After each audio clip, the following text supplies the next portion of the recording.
G'day, Shah. Thank you so much for joining me. Welcome to Actors Making It. Thank you very much for having me, Danny. It's a pleasure. Thank you again. I know I already said this offline, but thank you for joining me so late at night. I'm usually in bed by 10, so... Nah, so good. I mean, thank you for joining me early in the morning at your end. Of course, of course. Cool. So you're based in London, right? Yeah, Slough, Berkshire, just outside West London. Yeah, nice. Very good. Well, very excited to hear, I guess, about your acting journey. I was having a look at your credits, and there's some, I guess, one major thing in there that I'd love to talk about, but we'll get into that in a moment. But I guess the first thing that I like to kind of delve into is what brought you to the world of acting? When did you start? What was the kind of catalyst in moving into this industry?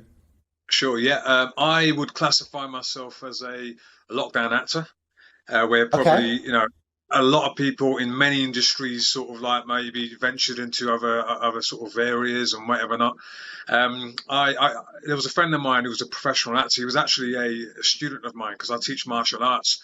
And he was always sort of going off and doing these acting jobs. And I always used to sort of throw it to him like, I think maybe, I should join you one day. But I never took it seriously. It was only during lockdown when obviously Zoom became big and other platforms, video platforms. And we were talking on Zoom and there was just a few friends of ours just kind of catching up because obviously no one could sort of like meet each other. And it was one of the times when it was just me and him. And we kind of got talking and he said, look, why don't you give it a go? And I said, okay. And all he said was just research, right? And funnily enough, he said that to me to research. And I went online on Google and I must have researched for the first sort of two weeks, just researching. And all the literature online was kind of telling you research more and more, and that's all it was doing. And so I did that. And then I came across I think it was on Facebook or must have been on Instagram, where it was an acting place called the Actors Cafe, and they were doing a free taster acting session. So I thought, okay, so I looked into that, and then I also signed up. I paid via a Groupon. Obviously, we never want to pay full price for anything as actors, right? So I saw something on Groupon, and it was like a taster acting session in East London, so I booked that as well. And it was just my way of kind of like, researching and starting those first steps. And I attended the online session, which gave us the first sort of script to learn off by heart. I did not learn it off by heart. I had it on a piece of paper in front of me, right? And you could tell I was reading, but I was trying to show emotion. And I videotaped that and I sent it to my friend who told me to do the research. And he said, wow, he goes, I've never, because it was a bit of an emotional scene. He said, I never knew you could actually show that side of you. Because I was always the joking type kind of coach and just, taking a mick out of people here, there. And he always saw me as that. But then when I put my mind to something, I thought, and then the feedback he gave me, that then spurred me on to wanting to maybe, take that step forward. So that was the starting story of it. Yeah, amazing. So, I mean, lockdown, the pandemic's been going, nearly 3 years. So your acting journey kind of only started in the last 2.5, 3 years, which is amazing. You've racked up a few decent credits over that short amount of time, which is impressive. Yes, yeah. Because obviously, as my friend was advising me, I signed on to, it was a 3-year online course with the Acting Academy. So I'd already started that as well, which kind of favoured me because it was online and workshop based. So I was really getting my teeth into it. And then he said, you need to sign up to this thing called Mandy. And I thought, okay, more money going out of the bank every month, right? Because I was already on Star Now and Backstage. And I thought, he said, no. He goes, they're good to have, but you've got to have Mandy. So I thought, okay, so I cut my losses during that, and I got my first part from that. And I think the role I applied for was a very basic role, and because I saw other roles on there, and I thought, you know what, these look a bit too meaty for me. I want to just sort of have my first experience on set. And then it was a student gig, and then that was the first credit. That was in September 2020. And then, like you just said, fast forward. We're coming up to September 2022 next month, so it's just Yeah. been shy of 2 years actually starting the first project, but researching. Started around about sort of May time, I'd say. Okay. Yeah. Um, Wow. yeah, and Do you mind if I I've just ask? been that out. Yeah, Yeah. Wow. That's amazing. Can I ask how old you are? how old? Yeah. Four, Is it four, okay if I ask? 43 next month, Danny. 43. Well, happy birthday for next month. Thank you, mate. So up until, you were 40, had you ever considered acting as a career, or was it not Oh, until lockdown that it's something that you considered? no, never. Without going into too much detail, I kind of like finished competitive martial arts in 2018. So for the 2 years before March lockdown kicked in here in the UK, I was just lost. Okay. All I was doing was trying to keep the weight off because obviously living the fighter's lifestyle before that, and then where you're constantly in shape, to like just ticking training over. I really didn't know what I wanted to do when I retired from competitive MMA. So I even thought about joining the Royal Marine Reserves. And I Wow. remember like going online, and because it was the reserves, it wasn't going to be full time. And I thought, okay, let's look at that. But when I put my details in the filter, I think the only part time role for a 41-year-old at that time, right, was working in a chaplaincy. And Wow. I thought, no thanks. If I'm going to go through like marine training, right? I'm not gonna work in the chaplaincy, right? Giving people advice because I need advice myself. So, yeah, yeah. Yeah. So Okay. Wow. yeah, when he introduced me to, he said research acting and have a look. I mean, I remember my first when he said it straight away. He said, I think you could do well. And my first thing was, do you know what, Sammy? I said, I'm too old, mate. I go, I'm grey. Yeah, I've had a hard life. I've been in the cage, just getting punched and elbowed in the face. My nose is wonky. I've got half the hearing in my head. I've got half the brain cells left. I don't think I can do this. He said, no. What you don't understand is, he goes, it's more competitive for the younger guys. Yeah, because people our age. I mean, he's a few years older than me. He goes, it's a lot. It's not too bad. And I'm thinking, fast forward 3 years, I'm thinking, yeah, right, mate. It's still competitive. Well, I think the industry is always going to be competitive, but he's probably not overly wrong. I think Yeah. so many people kind of start out when they're younger with the aspirations of being an actor, and then kind of give up after a couple of years because they realize how hard it is and how much work it is to kind of get there. So I think you're having a look at your kind of credits, given that it's been 2 years plus a lockdown. You are a great example of the fact that there's no such thing as too old to begin a career in Yeah. acting, which is fantastic. When you kind of started out, this is one thing that I love to kind of ask my guests is what what was your idea when you started out of making it? So when you start, it's like, right, when I've done this, I've made it, or I'm a real actor.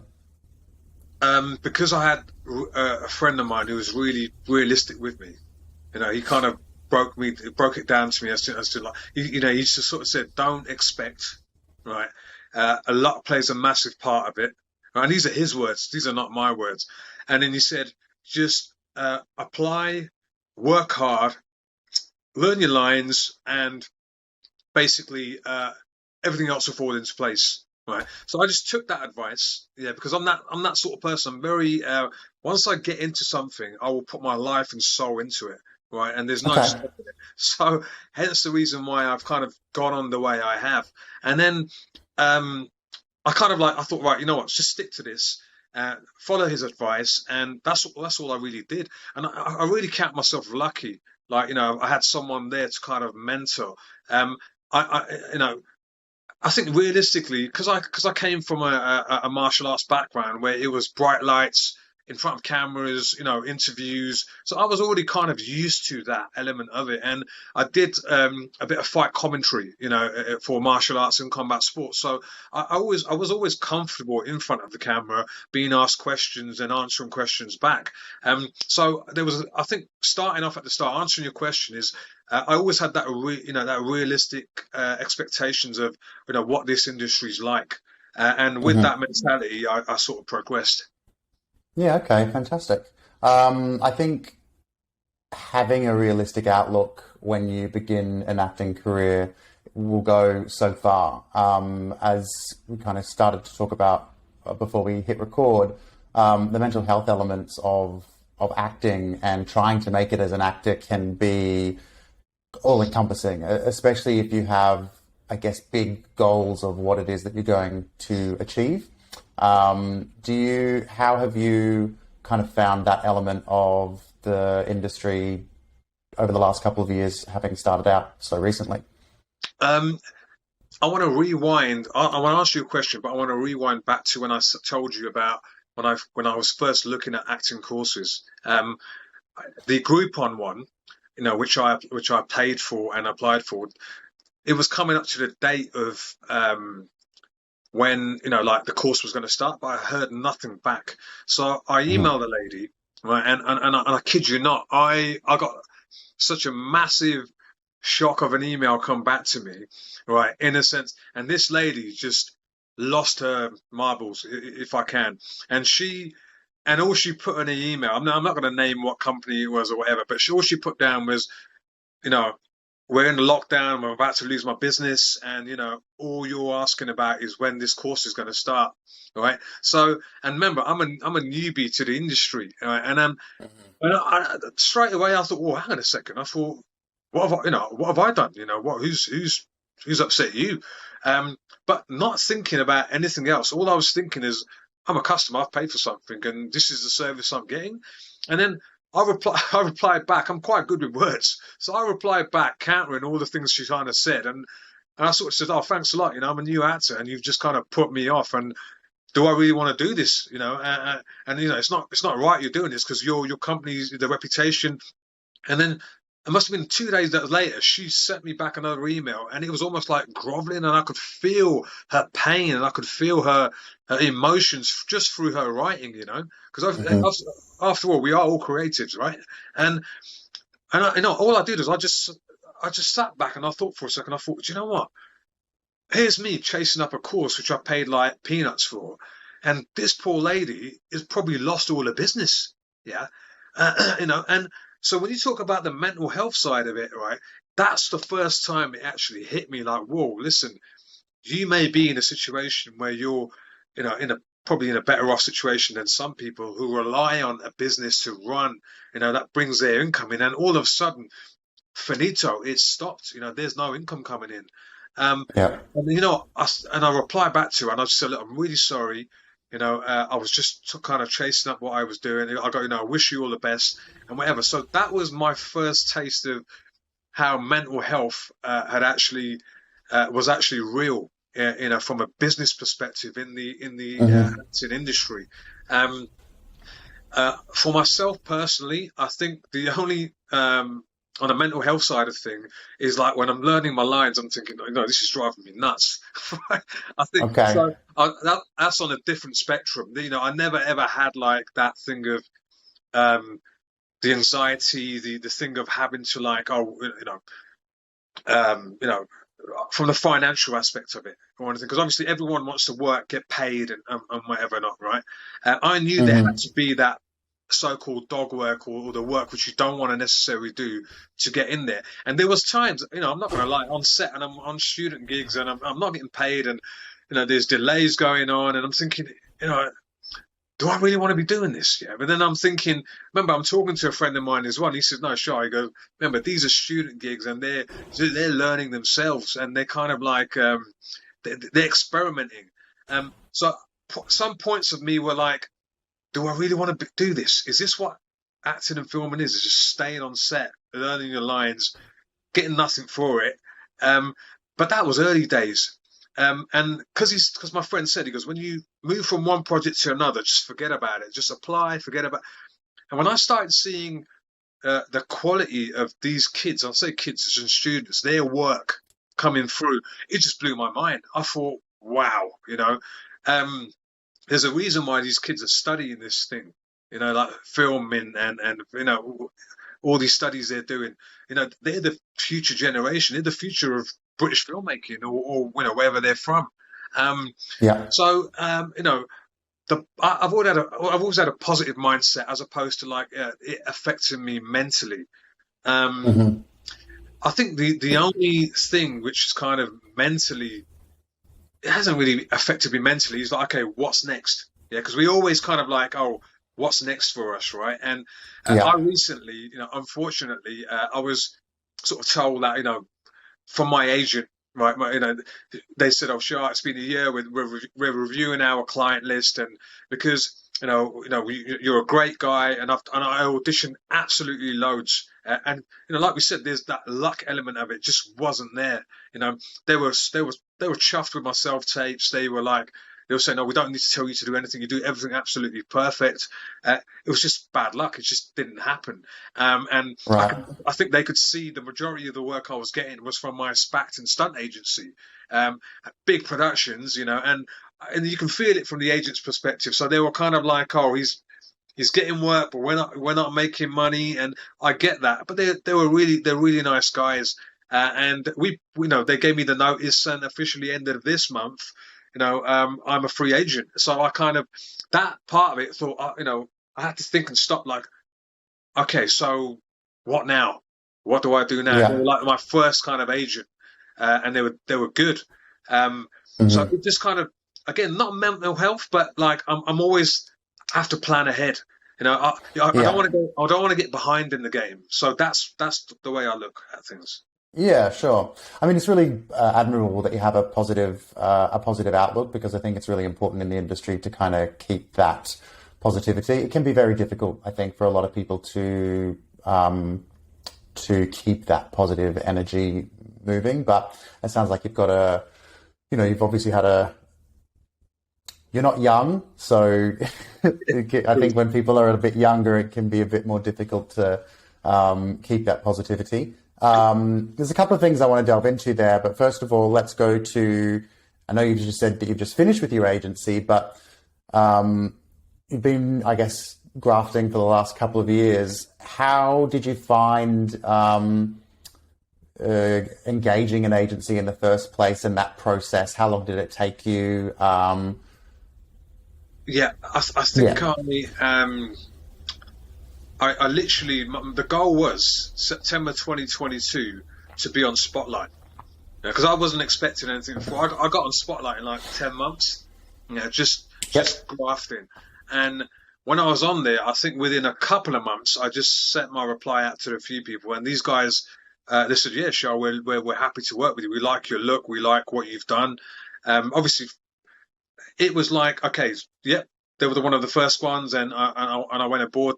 It was on an exclusive basis, and the percentages seemed fine. It wasn't crazy, it wasn't ridiculous. It was something doable.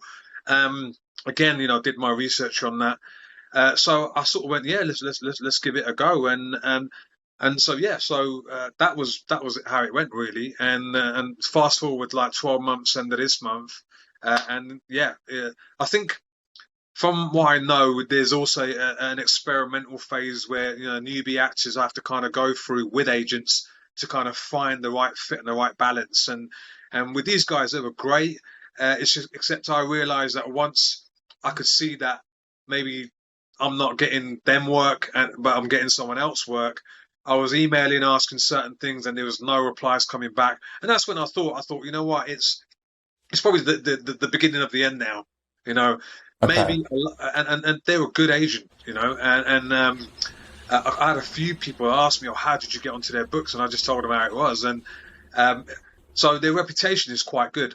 But I wasn't really too cut up about it. I think when I got the reply, I just said, "Yeah, no problem. Wish you all the best. Thank you very much, and I appreciate that. You're willing to give me a reference. job done, bish bash bosh, off I go. The journey Yeah, moves on. It's like their journey's got to move on. So of yeah, course.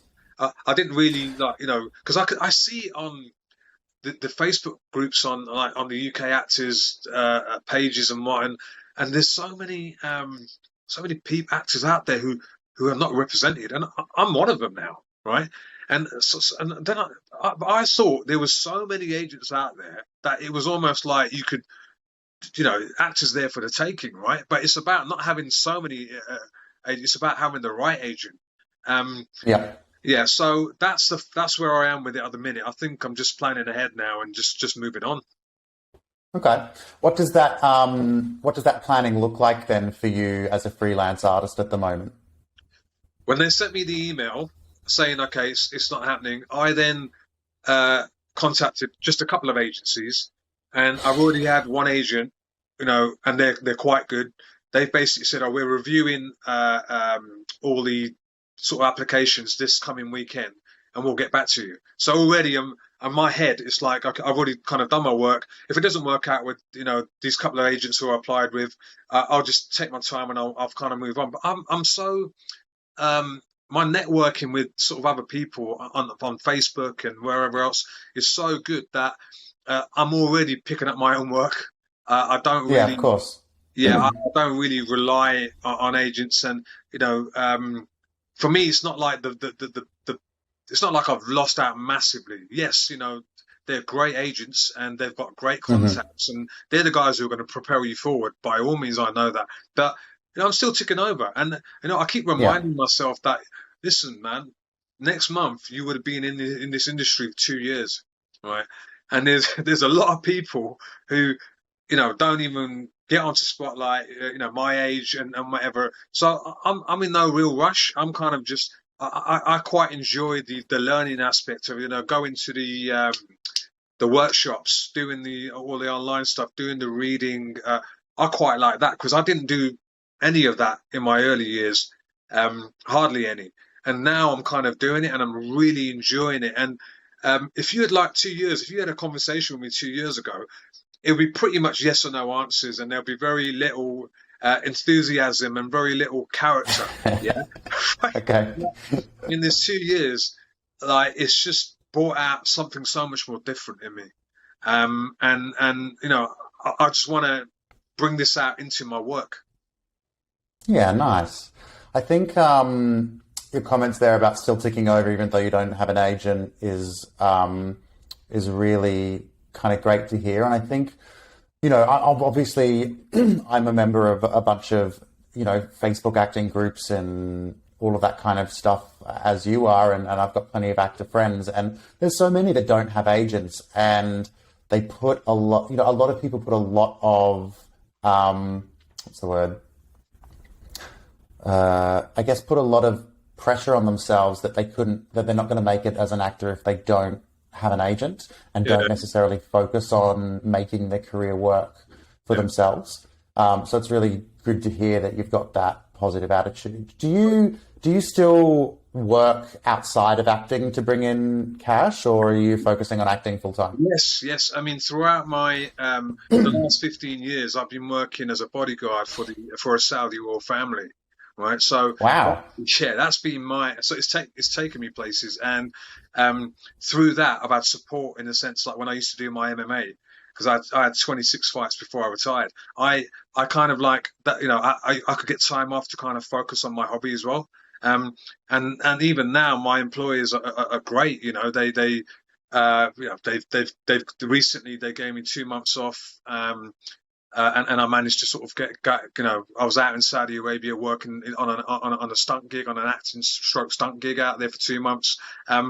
So it really juggles well. I mean, I know there's actors who fill in jobs in between, and honestly, I really take my hat off to them. But I've done the whole graft of like 60-hour weeks while training in for an MMA fight, 6 days a week. Five of those 6 days will be twice a day, sometimes 3 times a day. So I know the graft you have to put in to earn a buck on the side and put 150% effort into what you're doing. Luckily for me, I've gotten older now, so that part of the life's over. So, but I'm still working. I'm still like, doing my job. I mean, I'm not doing as many hours now. I do like 6 hours a day, right, Monday to Friday, and I get to do so many other things, which is great. But I really consider myself lucky. Yeah, but your answer to your question is, I am still working. I have a family to provide for, and obviously the dream is to book that big job. It should not have to work. And I think because I've got age on my side, I've been around a bit longer than other people, so I've managed to save more pennies. It's all about that. It's never about like where you are in your career or whatever. It's down to like what you're doing at that moment in time. And over the years, I've kind of saved my money as opposed to like spending my money, and which has put me in the position I am now. I can now focus on more of this new hobby of mine. As you know, over the past few years, self-tapes have become the norm, and they are being used by more and more industry professionals to cast all sorts of productions. I've personally recorded self-tapes for theatre and TV and film and commercials, and it makes life easier for casting as they can see more options. But what isn't easy for us actors is finding someone to read for us in the moment that we need them. That's where We Audition comes in. We Audition is an online video chat community where you can call someone that has marked themselves available and they will read for you for your audition. You can use We Audition to rehearse, film, or just ask questions that may help your audition. Last year I had an actor contact me who had never drank alcohol, who just wanted to know how to play drunk. You can sign up to We Audition to be a reader yourself. I log into We Audition most days and I just leave it on, and people call and I accept, and I help them with their auditions. So you can earn a little extra cash doing that, and you can just meet some great people. I even helped one of the main cast of Morning Wars tape an audition towards the end of last year. Look, it's a great platform, and if you're going to sign up to be a reader, it basically pays for itself. So if you want to sign up to be a reader on We Audition, you can get 25% off using the Actors Making It discount code MAKINGIT. So just go to www.weaudition.com and use the code MAKINGIT when you sign up. Yeah, it's interesting that you still call it a hobby. Do you consider acting the career that you want? Do you know what? I will say that I used to say the same thing with MMA. Like people, there's so many people who throw the tag word out there about, oh, he's a pro MMA fighter, he's a professional MMA fighter. If I was a professional MMA fighter, I would not have a job. All I'll be doing is training and fighting, right? Fighting was too much of a risk in terms of like, if I don't fight, I don't get paid. It was well paid, right? But it was a hobby. I wasn't doing it like, full time, just living in America, or that's all I was doing and whatever. So I had to supplement that with a full-time job all the time. So I always used to say, I'm not a professional MMA fighter. I fight pro rules MMA, right? I never used to ever want to give people that false, thing of it. But you'll hear so many pro rules MMA fighters say, I'm a professional MMA fighter, but they're not really, right? If you're in the industry, right? But like with acting, with the question, what you've just said, yes, I'm on a professional platform in the sense of like spotlight, you could call it that, right? But if I'm just doing this full time, then I will be, I will then consider it a career, because right now I'm kind of finishing one career. I'm only working like less hours than one. Sometimes in an emergency, I have to muck in and do what I have to do because I'm running big. But on the flip side of things, I can now focus more on this hobby that I hope will be a career. But I'm quite realistic, Danny. I'm not I don't really like to push my hopes up or put too much pressure on myself. I like to enjoy the process as opposed to like trying to be a wannabe who yes, look, don't get me wrong, dream big. I've got massive dreams. And I still have, and they're unrealistic probably, but I don't care. The goal is there, and that's what I'm aiming for. Yeah. No, I just I admire your I want to use the word protection of yourself around using the word hobby. I just found it really kind of interesting. I think a lot of actors, it can take a very long time to get to a point where you're acting full time and you're able to support yourself purely from the income of acting. But it's just interesting to hear a different perspective. Like I personally work full time. I work 40 hours a week, but still act. But I consider myself an actor, and that's my career. That's my, No, I know. I'm just saying it's an interesting take on it, which kind of goes back to my original question of what do you consider would be making it? And I guess you've kind of come full swing into that of if you're saying it's a hobby at the moment, then making it is working full time as an actor, I suppose, right? Yeah. Like I said, remember at the start, I said, when I do something, I go full on into it. It may look on paper that, whoa, this guy's a jobbing actor. I am. And I'm getting paid for the things I'm doing, but what it is, does that pay my complete mortgage? Does that buy me a brand new motor? Springs? No, it doesn't. What it does, it helps. It helps. The extra helps. And I've got flexibility to do it. So I consider myself very lucky.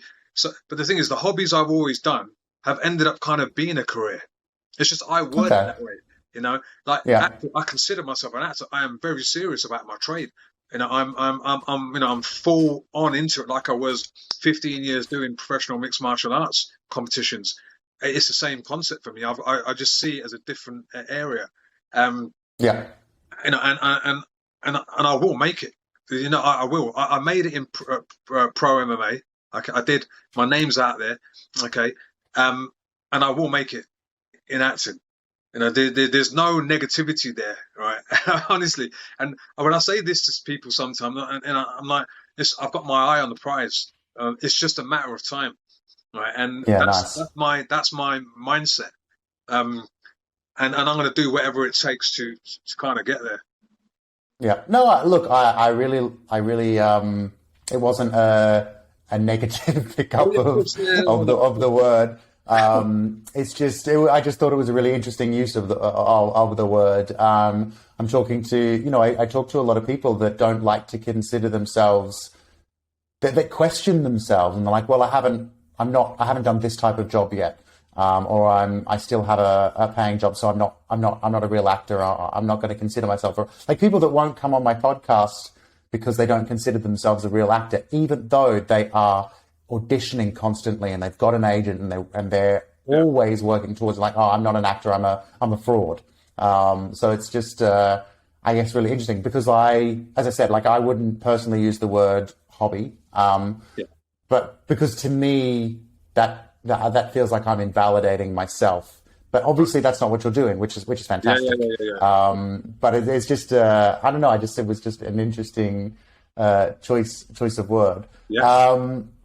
So with your career, you did say that you're now being paid for what you do, which is fantastic. After a couple of years kind of grafting in the industry, how long did it take for you to get to a point where the work you were doing was paid? First gig was September. 2 months. Wow. Yeah. I did a feature film called An Assassin Walks Through the Trees. That was my first paid role. It wasn't massively professionally paid, but it was paid. And then I jumped onto it was a series called Trending Crimes Season 2, Bloody London. But then they changed and that was on Amazon. The first one is, and this was supposed to be the second part, but then now, for some reason, the director's changed the name to the NIB, National Investigation Bureau, right? He's just changed the name to that. So from one lane to that.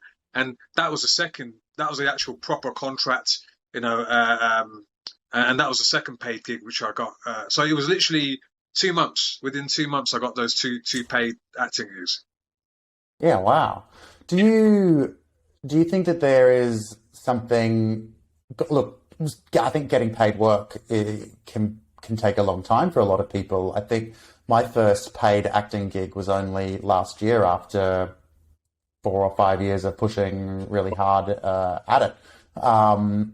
do you think that there's something about you and what you bring to the table from an acting perspective that has catapulted is the wrong word, but that has kind of fast tracked your acting career? I think, I mean, it's always going to be paid or unpaid, right? So, Of course. if it's paid, I'm going to obviously sort of like look at it, and I've never kind of given someone the little nudge in their rib to kind of say, oh, can you give me a bit more money, right? Because I know how it is. Everyone's on a budget. So the first thing I always double check is, even sometimes when I know it's unpaid, I always say, oh, this is paid, right? And then I can see like a screen of like people kind of just pause for a second and look at the screen like on Zoom, like, oh, does this guy not know it's this is unpaid? But I know it's unpaid. I'm just pulling their leg, right? Okay. I want to sort of maybe turn around and say, oh yeah, we're giving you this and that, right? So I'm always going to try to get paid whatever I can. I'm a hustler. but listen, let's face it. The industry, on that level, there's no money. People are just about trying to cover costs for the equipment and bits and pieces like that. But I think once I got on Spotlight after 10 months, I thought, right, do you know what? Right. Now I want to start making money, right? Mm-hmm. How wrong I was, yeah, right? Because getting onto Spotlight is one thing, but getting proper gigs from Spotlight is another thing, So that was kind of a bit of an eye opener, because I see people even I'm part of our acting academy, whatever. Everyone's announcing, oh, I'm on Spotlight. Great, honestly, it really is a great platform to be on, and it shows they're progressing in their career or their hobby, right? And and what's it called? But getting there is one thing, but then kind of staying there in the limelight is another thing, and that's where you said earlier, you touched base on it. That's where you can either crumble or you can grow. But again, answering your question, for me, it's like if I get paid for something which I enjoy, yeah. That's a bonus for me.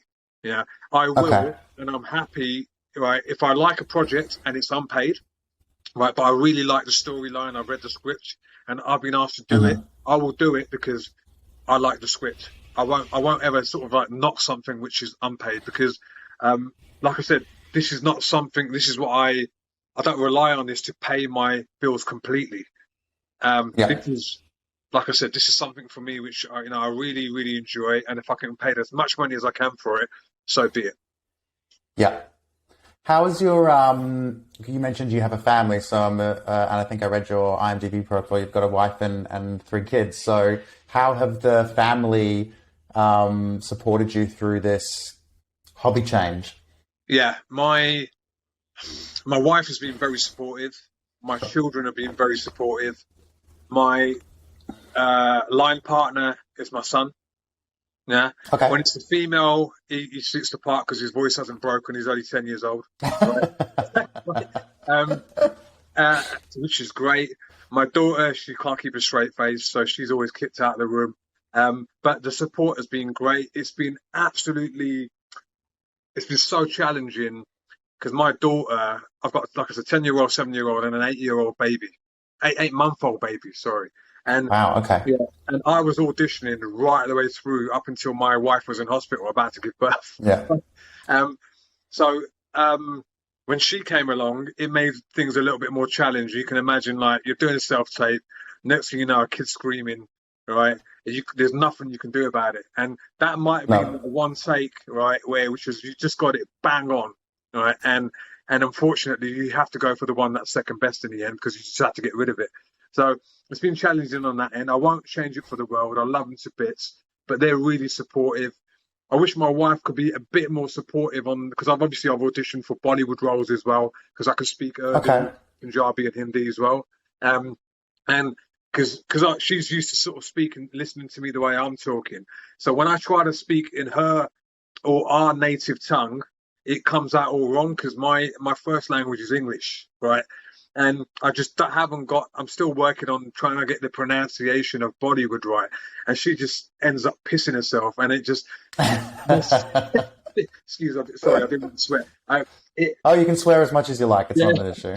So she ends up and I have to kick her out of the room because she can't take me seriously. On the normal auditions, no problem. She's good as gold. She'll help me speaking on lines or whatever. But when I try to talk the body with stuff, it's just I can't concentrate when she's in the room. But all in all, mate, very supportive family I have, and they're really proud Fantastic. of what I'm doing. Yeah.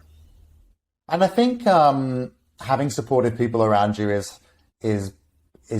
massively underrated in this industry because it can be I think it can be a very lonely road sometimes acting. So having that support network around you is super important.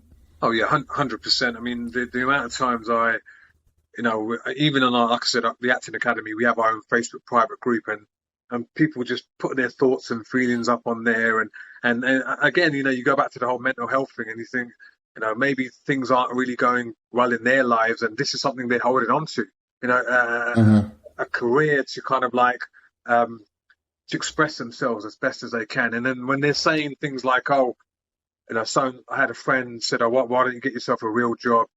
And, Oh wow. that famous one, or oh, when are you gonna be on the big screen or whatever. That part of it, when you hear that, it naturally makes you angry. Doesn't matter if you're comfortable and your bills are getting paid or whatever, because the hard work that kind of goes into acting. Yeah. And I always have that same mentality of like, I'm a black belt in Brazilian Jiu-Jitsu. I got my black belt at the start of July. As soon as I flew back from Saudi, I got it. So, and it took me 18 years to get my black belt. Getting your black belt in Brazilian Jiu-Jitsu takes an average of 10 years to get. Because I spent MMA, most of that time doing MMA. My coach didn't grade me until a lot later.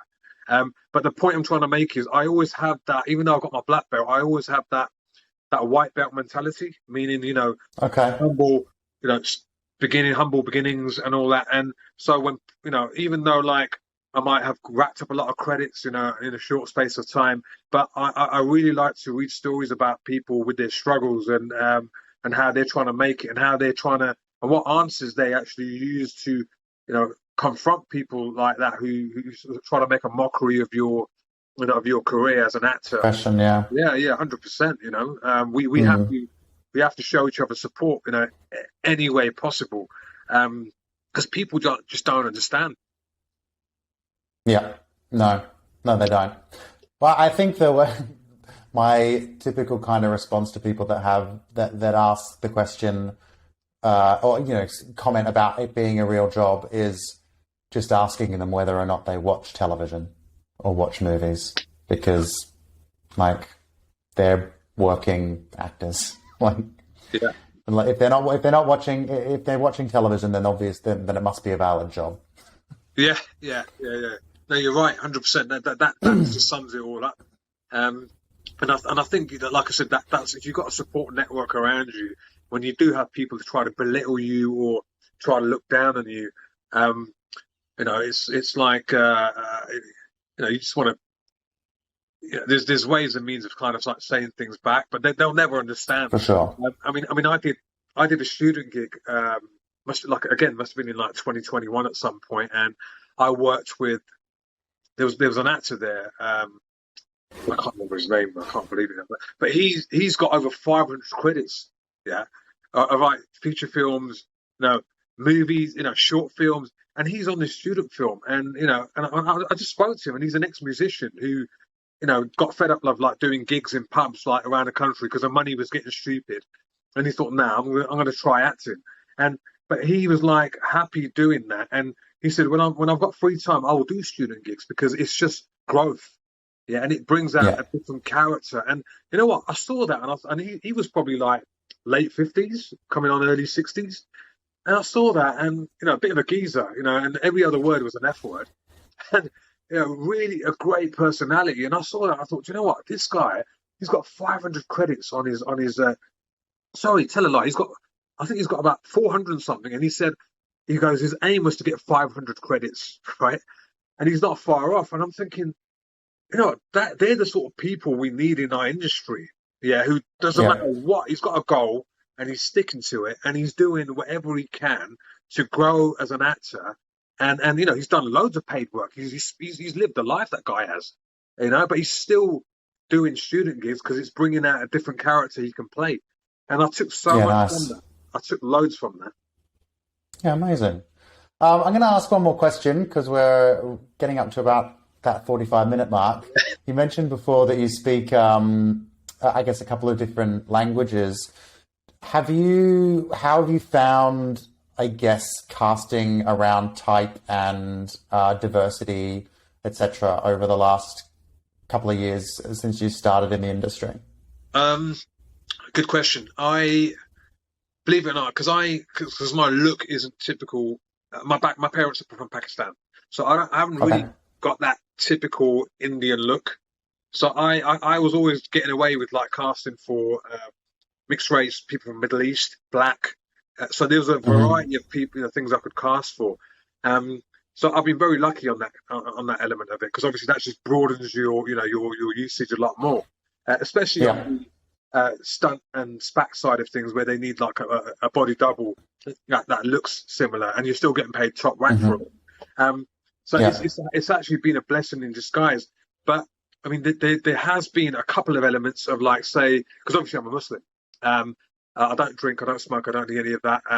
And there was a few scenes where I kind of like had to, uh, in the pre build up, the pre questioning before the project starts, where there was maybe use of like certain wording in the script, which could be deemed as offensive, and also there was like maybe things like the usage of alcohol and stuff like that, Um, and I kind of like made my feelings clear. It wasn't a case of, oh, I'm not doing that because but I was like, I'd appreciate it if you could take it on board that I don't really like to handle real alcohol. I don't really, and these people were so kind enough to sort of like maybe amend the scene a little bit so it didn't look as bad as it was, or Yeah. change the dialogue a little bit because maybe they misunderstand. I've even had to educate some people. I had to kind of say, they're talking about, I don't know, there was a film I did. There was a scene in the Middle East where the guy he's Taliban, but he's out in the Middle East, and I kind of said, you do realize the Taliban are based in Afghanistan and not the Middle East, yeah. But little things like that, I'm helping them, and then I kind of had Yeah. to change some of the lining of the script because it wasn't appropriate. Um, and people have been really great. They've welcomed that. It's not like Amazing. I haven't like got a group ready to demonstrate or anything like that. It was very like, and I think in general, since the whole George Floyd incident, it's hit our industry quite bad. And I know there's massive debates going on. I mean, I never got involved with them, but they were just going off stupid. Um, the Yeah. whole BAME thing, the whole Black Lives Matter, Matter thing, it all kind of got out of hand. And I think we're back at a point now where it's all kind of settled and there's a lot more of an understanding. I mean, there's times sometimes when I'm reading, I'm looking at some job briefs or whatever, and it's just like a certain ethnicity all the way through, and I'm thinking, okay, that's fine, that's your script, that's the way you've written it or whatever. But in this day and age, diversity, all that, these are tick box exercises where we all have to kind of get used to because Yeah. but I've never ever really had any major dramas on that element of it whatsoever. Okay. You mentioned before, sorry, I did say I only asked one more question, but I've got a couple more So, now. So you mentioned before, I guess, the various different types that you could be cast as. And I think one of the, I don't know if, I think trend is probably the wrong word, but I guess one of the big things around diversity over the last couple of years has been around authentic casting. So if somebody is Pakistani, then they shouldn't be cast in a black role, etc. Have you found that slight shift recently, or are you still having various being cast as various types? nah, I've never ever had experience of that. I mean, I personally think if an actor can look like a different ethnicity, if he can sound like I don't know, like a Geordie, right? And you're looking for a coloured Geordie, right? It doesn't matter if that actor can get away with playing that part the way you want it as a casting director, bosh, Yeah. book him in. And if you're happy with that, I really don't. I'm still trying to get used to this whole noun situation, because there's been a few times when I've done online workshops and everyone's saying, "Oh, can you please introduce yourself and use your nouns and pronoun?" And I'm kind of like, okay, I'm Mr. Shah Hussain, and this is who I am, and that's it. I haven't really caught up with any of that. You mentioned the word trend, and I kind of agree with you. I think it is a trend, and I think people just need to kind of like just look what's in front of them, look at the script, look at the diet, look at what they've got in front of them, and if it matches, bosh, we're in. Sure. Cool. Last question.